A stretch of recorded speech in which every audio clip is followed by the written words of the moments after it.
অর্থাৎ দ্রবীভূত হওয়ার জন্য কিন্তু যে হাইড্রেশন এনার্জিটাকে ল্যাটিস এনার্জির থেকে বেশি হতে হবে। এই যে হাইড্রেশন এনার্জি, এই হাইড্রেশন এনার্জির মানটা কিসের উপর ডিপেন্ড করে সেটা কিন্তু আমরা এই ল্যাটিমার ইকুয়েশন থেকে বলতে পারি। তাই ল্যাটিমার ইকুয়েশন অনুসারে যত আধানের মান বেশি হবে তত এই হাইড্রেশন এনার্জি বেশি হবে, এবং যত রেডিয়াস মানে সাইজটা কম হবে তত এটা বেশি হবে।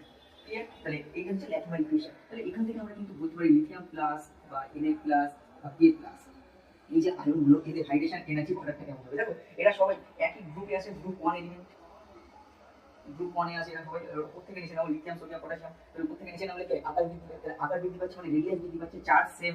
তাহলে চার্জ সেম রেখে কি হচ্ছে, রেডিয়াস বাড়ছে লিথিয়াম থেকে পটাশিয়াম প্লাসের দিকে, তাই তো? তাহলে রেডিয়াস বাড়লে কি হবে, হাইড্রেশন এনার্জি কমবে। তাহলে হাইড্রেশন এনার্জি কার বেশি হবে, হাইড্রেশন এনার্জির অর্ডার কি হবে, হাইড্রেশন এনার্জির অর্ডার কিন্তু লিথিয়াম প্লাসের বেশি হবে, তারপরে Na প্লাস, তারপরে K প্লাস।